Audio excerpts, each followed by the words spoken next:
Rajasudha channel కి స్వాగతం। మన రాజసుధా ఛానల్ ద్వారా మరి అనేక సమస్యలకి పరిష్కార మార్గాలు ఎన్నో కూడా మనం తెలుసుకుంటున్నాం కదా। మరి ఈ రోజు తెలుసుకోబోయే పరిష్కార మార్గము పీడ కలలు వస్తే ఏ దైవాన్ని ఆరాధించాలి।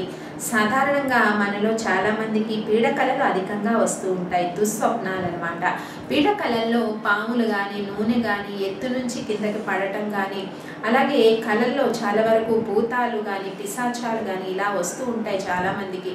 మరి ప్రథమంగా వరదలు కానీ తర్వాత నీళ్లు కానీ ఇలా వచ్చినా కూడా కొంత అశుభమేనని మనం చెప్పుకోవచ్చు। మరి పీడ కలలు ప్రధానంగా వస్తే చాలా వరకు ఎవరిని పూజ చేయాలి అంటే శివారాధన ఎక్కువగా చేయాలట। మరి అలాగే మీ కుల దేవతని ఎక్కువగా ఆరాధించాలట। ఇలవేల్పుని కుల దేవతని ఆరాధించడం వల్ల పీడ కలలు రాకుండా తగ్గుతాయట। అలాగే పీడ కలలు తరచూ వస్తున్నప్పుడు చక్కటి పరిష్కార మార్గము భస్మ ధారణ చేసి నిద్రించాలి।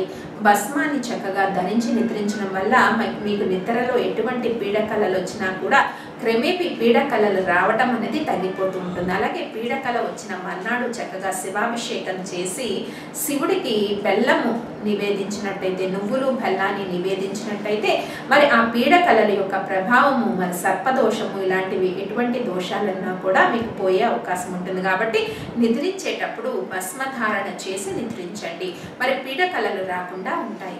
మరిన్ని పరిష్కార మార్గాల కోసం సబ్స్క్రైబ్ చేయండి రాజసుధా ఛానల్ని, వీక్షించండి రాజసుధా ఛానల్ని। మరి సబ్స్క్రైబ్ చేయడానికి మీకు ఎటువంటి ఛార్జీలు కూడా పడవు। నేను చెప్పే చక్కటి పరిష్కార మార్గాలు ఎన్నో కూడా మీ మెయిల్ ఐడికి వస్తూ ఉంటాయి। అలాగే పెళ్లి కాని యువతి యువకులకు ప్రత్యేక మ్యారేజ్ గైడ్ గురించి కూడా చెప్తున్నాను కాబట్టి మరిన్ని వీడియోలు మరి రాజసుధా ఛానల్ అన్ని కూడా మీరు వీక్షించండి, సబ్స్క్రైబ్ చేయండి, వీక్షించండి।